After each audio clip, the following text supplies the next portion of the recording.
Salut la brigade, on va parler des ordres en bourse. Donc je vais vous expliquer au cours de cette vidéo le carnet d'ordre, je vais vous parler un petit peu de volume et de liquidité et je vous expliquerai les ordres un à un, les ordres les plus communs.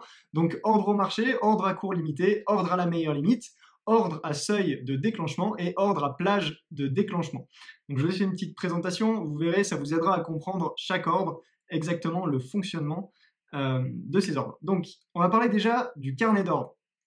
Là, vous voyez qu'on a un côté déjà acheteur, donc ce qu'on appelle le bid en anglais, c'est le prix d'achat. Donc là, quantité, c'est le nombre de titres. Donc là, on a 378 titres à un prix de 100 euros. Donc ça veut dire qu'il y a des acheteurs qui recherchent 378 titres à un prix de 100 euros. Côté vente, on a, donc c'est ce qu'on appelle le ask, bid ask, vous l'avez peut-être déjà entendu, on a 132 titres au prix de 101 euros, donc qui sont à la vente. Le prix de l'action, des fois vous pouvez ne pas savoir comment il est défini, en fait c'est juste le prix de la dernière transaction. Donc un acheteur, un vendeur qui ont trouvé un accord, ça a défini le prix du titre. Alors, imaginons que vous voulez acquérir 10 titres au prix de 99,50 euros. Votre ordre, il va s'insérer ici dans le carnet d'ordre. Maintenant, vous avez peut-être remarqué qu'entre 100 et 101, il y a un écart. Cet écart, c'est ce qu'on appelle le spread. Et le spread, là, il est de 1 euro. Alors le carnet d'ordre, à chaque fois qu'un investisseur passe un ordre, cet ordre il est ajouté dans le carnet et il permet d'informer les autres investisseurs des différents ordres et des différentes offres et demandes.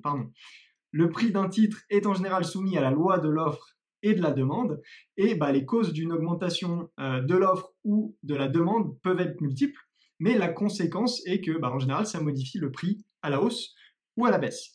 Voilà deux carnets d'ordre qui sont tirés de sites de deux courtiers. Donc à gauche, c'est Bourse Direct. Voilà le carnet d'ordre. C'est moi qui ai rajouté les flèches pression acheteuse, pression vendeuse. C'est pour vous montrer, pour vous expliquer cette barre verte, rouge qui bouge, que vous voyez bouger. Donc on retrouve les mêmes informations que le simple carnet d'ordre que je vous ai présenté précédemment. On a d'autres petites infos. Ici, on a nombre. Donc quantité, je vous l'ai expliqué, et le prix ici. Donc là, ça veut dire qu'on a 4 ordres qui ont un total de 378 titres. Donc c'est les 4 qui ont 378. C'est pas 4 ordres de 378 titres. Au prix de 86,97 euros. Et côté de Giro, on a à peu près la même chose. On voit des barres ici qui changent. Donc ça, c'est en fonction ça représente un petit peu le volume de chaque ordre. Les couleurs ont été inversées, donc rouge et vert. En général, les achats sont en vert et les ventes sont en rouge. Ils ont décidé d'inverser, voilà. Volume, liquidité. Donc le volume, ça représente la quantité de titres échangés sur une période donnée. En général, sur les sites des courtiers, vous trouvez ça, vous trouvez le volume journalier. La liquidité, ça représente la facilité et la rapidité avec laquelle vous pouvez acquérir ou vendre un titre. Donc plus le volume est élevé, plus la liquidité sera bonne, plus le spread sera faible. Plus le volume est faible, plus on aura un manque de liquidité, plus le spread sera élevé. Alors ça, c'est en général, il y a d'autres choses qui peuvent influer sur le spread, je ne rentre pas dans les détails ici, on va voir tout de suite les ordres. Ordre au marché, en anglais, market order, il est prioritaire sur les autres ordres, il n'a pas de condition de prix. Alors quand il faut l'utiliser, uniquement quand vous savez ce que vous faites, ou sur un marché très liquide, ou quand vous achetez ou vendez une quantité de parts qui est petite par rapport au volume journalier. Donc par exemple, si vous achetez quelques actions sur des actions du CAC 40, sur des entreprises du CAC 40, ou sur des trackers qui sont beaucoup échangés, si vous avez vous cherchez à acheter ou vendre une petite quantité de parts, ça peut être envisageable de faire un ordre au marché. Avantage, c'est que vous êtes sûr que l'ordre va être exécuté. Inconvénient, c'est que vous ne contrôlez pas vraiment le prix d'acquisition ou de vente. C'est un peu comme dire j'achète ou je vends X titres le plus rapidement possible à n'importe quel prix. Alors n'importe quel prix, c'est un petit peu exagéré. Votre courtier il va toujours essayer d'avoir la meilleure offre pour vous. Comment ça se passe si vous vendez 45 titres? Donc les acheteurs, les 45 premiers titres dans le carnet d'ordre, ils vont être sortis. Le carnet d'ordre est mis à jour. Vous avez vendu vos titres pour 99,03 par titre. J'ai fait une moyenne des 45 titres. Côté achat, maintenant, vous cherchez à acheter 45 titres. Pareil, les 45 titres sont sortis du carnet d'ordre, le carnet d'ordre se met à jour, et là, vous les avez acquéris pour 104,75 par titre. Vous voyez que là, on commence à avoir un écart entre 101 et 104,75 qui n'est pas négligeable. Donc, c'est un petit peu, ça souligne un petit peu les inconvénients de l'ordre au marché. Ordre à cours limité ou ordre limite, en anglais limit order, il s'exécute à partir du prix défini ou à un meilleur prix. Alors, quand il faut l'utiliser? Le plus souvent possible. Les avantages, c'est qu'il permet de contrôler le prix d'acquisition ou de vente d'un titre. Inconvénient, vous n'êtes pas sûr qu'il soit exécuté et il peut ne pas être exécuté en totalité, donc partiellement.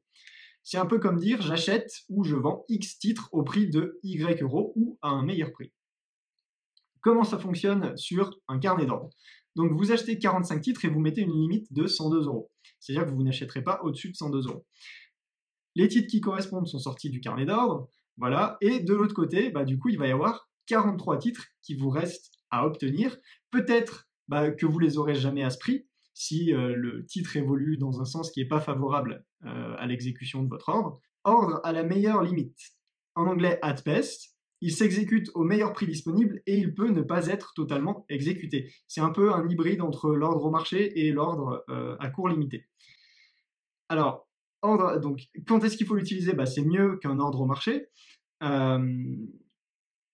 Côté avantage, vous ne paierez pas plus que le prix de l'offre la plus intéressante. Inconvénient, vous n'êtes pas sûr que votre ordre il soit exécuté en totalité. Donc vous voyez que c'est des avantages inconvénients qu'on retrouve dans l'ordre au marché et l'ordre à cours limité.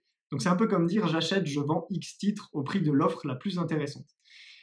Comment ça marche sur un carnet d'ordre? Vous avez, si par exemple vous voulez acheter 45 titres à la meilleure limite, les 2 titres à 100 euros, ils vont être sortis du carnet d'ordre, voilà. Et pareil, de l'autre côté, on va retrouver nos 43 titres. Vous ne les achèterez peut-être jamais à ce prix, et votre ordre, il sera partiellement exécuté.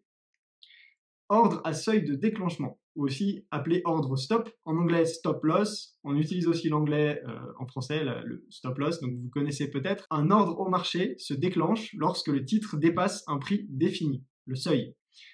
Quand est-ce qu'il faut l'utiliser? Quand vous détenez des titres sur du court ou du moyen terme. Avantage, il peut permettre de se protéger. Les inconvénients de l'ordre à seuil de déclenchement, c'est qu'une fois le seuil passé, c'est un ordre au marché. Donc, vous n'avez aucune garantie de vendre au prix que vous indiquez. Si vous mettez un seuil à 100 euros, que le titre touche les 100 euros, tout ce qui est en dessous sera potentiellement considéré comme valable pour exécuter votre ordre. Et sur un placement long terme, il peut vous faire vendre bas et racheter haut. Exemple, vous achetez un titre, vous êtes sur du long terme, donc vous ne regardez pas forcément votre portefeuille tous les jours. Vous mettez un stop à, on va dire, 90 euros, le titre passe de 120 à, il y a eu une super mauvaise nouvelle, à 85 euros. Donc vous vendez. Et en fait, c'était une fake news où voilà, il y a eu un bug. Bon, le titre est descendu en dessous de votre seuil, vous avez vendu, et le titre remonte. Vous avez vendu bas, vous allez devoir racheter haut. Donc ça peut être dangereux. C'est un peu comme avoir une armure qui est je sais pas, inflammable. Je sais pas si ça résume bien, mais voilà, ça peut être dangereux. Faut pas l'utiliser n'importe comment. Donc c'est un peu comme dire j'achète ou je vends X titres à n'importe quel prix lorsque le prix passe le seuil de Y euros. On vend 45 titres avec un seuil de déclenchement à 98,50. Si le titre il touche les 98,50, vous vendrez 32 actions à 98,20 euros et les 13 autres en fonction de la suite du carnet d'ordre. Donc vous n'avez aucune garantie que quand vous mettez votre seuil de déclenchement, il y aura toujours ces 32 actions à 98,20 euros. Sur des titres qui sont très liquides, comme par exemple, je vous citais tout à l'heure le CAC 40, ou des grosses entreprises, ou des trackers qui s'échangent beaucoup, le carnet d'ordre, il change tout le temps, et quand les prix évoluent, les quantités changent, les prix changent, donc voilà, c'est juste pour simplifier avec un exemple. Sur un graphique, voilà ce que ça donnerait, donc pareil, on retrouve le même seuil de déclenchement. Si le titre, il touche c'est 98,50, donc le prix du titre est de 98,50 ou moins. Votre ordre au marché va être déclenché, donc pour tout ce qui est en dessous, si vous avez décidé de vendre, et si vous avez décidé d'acheter, voilà, ça sera un ordre pour acheter. Tout ce qui est au-dessus de 98,50. Bon là, ça n'a pas trop de sens parce que l'action elle redescend, mais par exemple, si c'était ici, par exemple, vous dites ça va taper 98,50, l'action elle va exploser. Voilà, vous voulez acheter des titres. Donc peu importe après la direction du titre, si ça monte ou si ça descend, dès que ça touche le seuil de 98,50, votre ordre est exécuté. Ordre à plage de déclenchement. Alors là, c'est une fusion entre l'ordre à cours limité et l'ordre à seuil de déclenchement. En anglais, on l'appelle stop limit. Un ordre à cours limité se déclenche lorsque le titre dépasse un prix défini. Alors, quand est-ce qu'il faut l'utiliser? Vous voulez avoir plus de contrôle sur les prix d'exécution de votre ordre. Côté avantage, il peut permettre de se protéger et il permet de contrôler le prix de vente. Côté inconvénient, vous n'êtes pas sûr que votre ordre soit exécuté en totalité et sur un placement long terme, il peut vous faire vendre bas, racheter haut. C'est ce que je vous disais tout à l'heure avec le seuil de déclenchement. C'est un peu comme dire j'achète X titres à un prix entre Y et Z euros lorsque le prix passe le seuil de Y euros. Sur un carnet d'ordre, voilà un petit peu comment ça se passe. Donc, on retrouve notre seuil à 98,50 et on met une limite à 90 euros. Donc, si le titre touche les 98,50 ou en dessous, vous vendrez 32 actions à 98,20 €, bien sûr si elles sont toujours là, et les 13 autres entre 98,50 et 90 euros, bien sûr si vous trouvez acheteur. Sur une courbe, voilà ce que ça donnerait. On retrouve notre seuil à 98,50, notre limite à 90 euros. Donc, si le titre touche les 98,50 ou passe un petit peu en dessous, tout ce qui est entre 90 et 98,50 € sera considéré comme un ordre valable pour exécuter le vôtre. Petit passage d'ordre en live après vous avoir expliqué un petit peu comment les ordres fonctionnent. Donc là, je vais me diriger sur un tracker World, c'est le tracker d'Amundi. J'ai pris ça un petit peu, alors pas vraiment au hasard, je n'irai pas acheter n'importe quel titre, mais là voilà, c'est assez diversifié et c'est juste pour acheter une part, pour vous montrer un petit peu comment ça marche. Donc je prends mon PEA que je sélectionne ici, ça sera un achat que je vais faire. Donc là, comptant SRD, bon, je ne veux pas faire de SRD. Si vous voulez en faire, vous savez ce que c'est. Sinon, vous pouvez vous renseigner. C'est pas le but ici. Ensuite, là, c'est la date. Donc, je veux le passer aujourd'hui. Après, si vous voulez une date différente, vous pouvez choisir une date différente.